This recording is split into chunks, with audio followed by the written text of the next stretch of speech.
parênteses, a obra, a Gênese, que surgiu aquela discussão que a obra tinha sido adulterada, um dos argumentos daqueles que diziam que a obra tinha sido adulterada é porque não havia depósito legal da quinta edição da Gênese. Só que essa informação aqui sobre essa obra Resumo da Lei mostra como outras obras de Kardec também não tiveram depósito legal. Então, esse não pode ser um argumento definitivo para eu dizer que a obra foi adulterada. Então, só por isso que tem essa informação. Então, em agosto de 65, sai a segunda edição aumentada do Resumo da Lei, que é essa que a gente vai estudar aqui nos nossos canais. Como é que é essa segunda edição? Aqui, ó. O nome continua, Resumo da Lei dos Fenômenos Espíritas. Aquele subtítulo que tinha na primeira edição cai fora, não tem mais, ele tira, Kardec tira, e ele introduz na contracapa a conhecida frase, fora da caridade não há salvação. E aí tem observações preliminares, que é essa introdução que a gente já leu semana passada, e aí sim, tem os 42 itens, divididos em 4 partes. Lembra que a gente comentou no estudo passado que a obra é dividida em algumas partes. Na primeira edição, ela não é dividida nessas partes. Nessa segunda, ela é. Que é a parte dos espíritos, manifestação dos espíritos, dos médiuns e das reuniões de espíritos. Uma outra curiosidade, na segunda edição, ele já anuncia, na segunda edição dessa obra, né? Ele já anuncia a venda da obra O Céu e o Inferno. Isso também é uma coisa interessante. Significa que essa obra, o resumo da Lei dos Fenômenos Espíritas que a gente vai estudar, que ela serve como uma introdução para começar o estudo do Espiritismo, ela foi escrita com quase todas as obras já de Kardec escritas. Só faltou a Gênese, que já tinha até o Céu e o Inferno. Então, Kardec tinha muito material, né? Isso é importante. E, por fim, depois, se o José quiser fazer alguma questão, ou o pessoal quiser fazer alguma questão, senão a gente segue para a leitura da obra. Mas aqui é uma última curiosidade sobre a obra. A que eu falei, né? A obra não foi mais alterada depois da segunda edição. Ela permaneceu, então, exatamente assim. Uma outra curiosidade sobre essa segunda edição.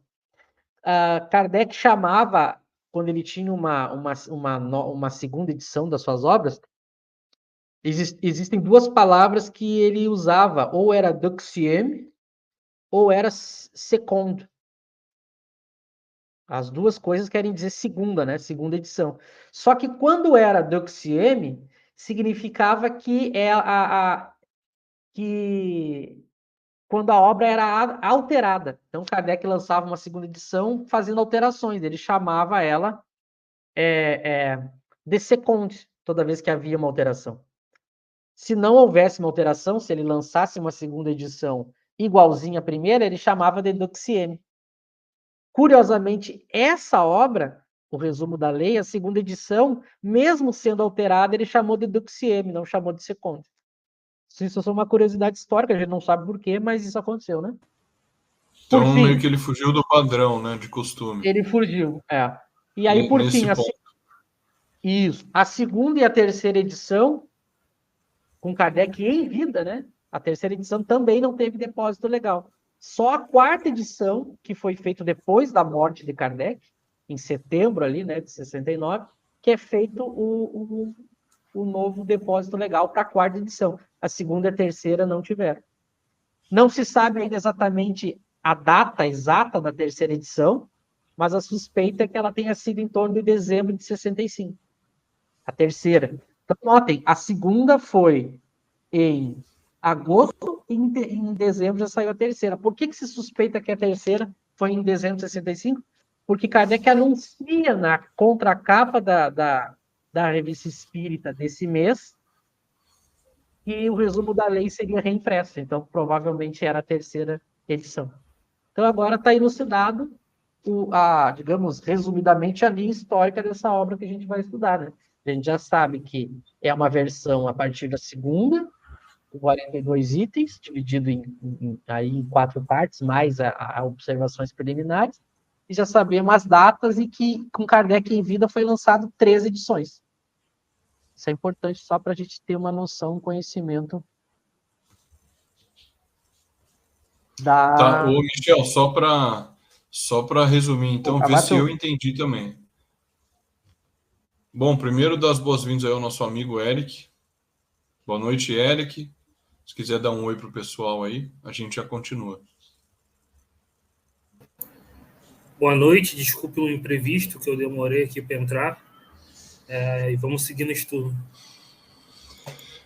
Bom, vamos lá então. Só para resumir, Michel, para ver se eu entendi também. Existem três edições em vida dessa obra. Kardec em vida publicou 3 edições. Existe uma quarta, que é aquela de depois da morte dele, mas não temos certeza da data da terceira, né? A gente tem certeza da data da primeira, da segunda e da quarta, é isso. A edição definitiva, vamos dizer assim, com 40 e tantos itens, é a segunda, que é a que nós estudamos hoje, né? Que é com 40 e tantos itens e dividido em 4 partes, além do preâmbulo. É isso, né? Seria mais ou menos isso. Tá bom. É isso, é exatamente isso. Tá legal. E uma coisa importante que você lembrou é que a de 65, quando faltava só a Gênese, é a primeira edição, certo? Ou a segunda, né? A edição de 65... A de 65 é a segunda definitiva. A primeira certo. foi em 64. Ah, sim. É porque eu achei interessante que você falou que só faltava a Gênese. Então, o Espiritismo já tinha atingido um certo grau de maturidade importante, né? E o que é muito relevante quando você vai fazer o resumo de uma doutrina, né? Porque talvez no início não estão ainda todos os pontos desenvolvidos, e a gente vê, por exemplo, o que é o Espiritismo, que é uma obra que Kardec publicou também como iniciação, né? Como um quadro geral, ela é de 59. O Espiritismo era muito recente ainda, né?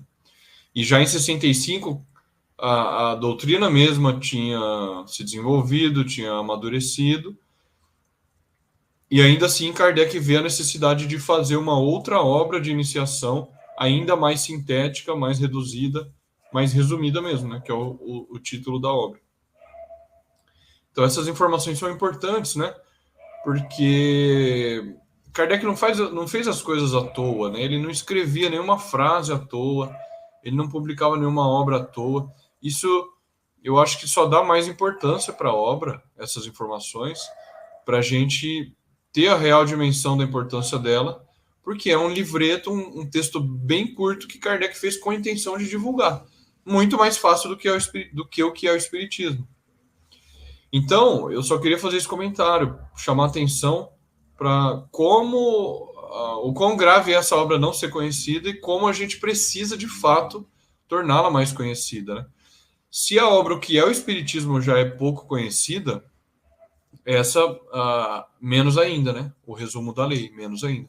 Então, de fato, a gente precisa mesmo falar mais dessa obra, divulgar e fazer com que os espíritas a conheçam, né?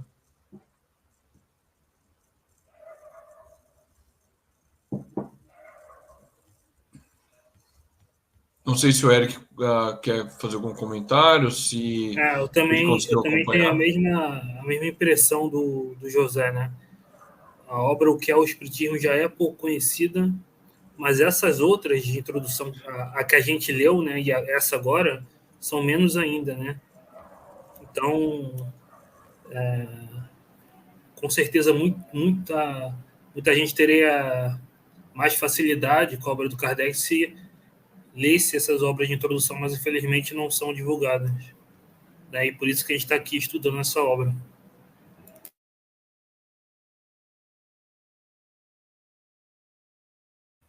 Exatamente, é isso mesmo.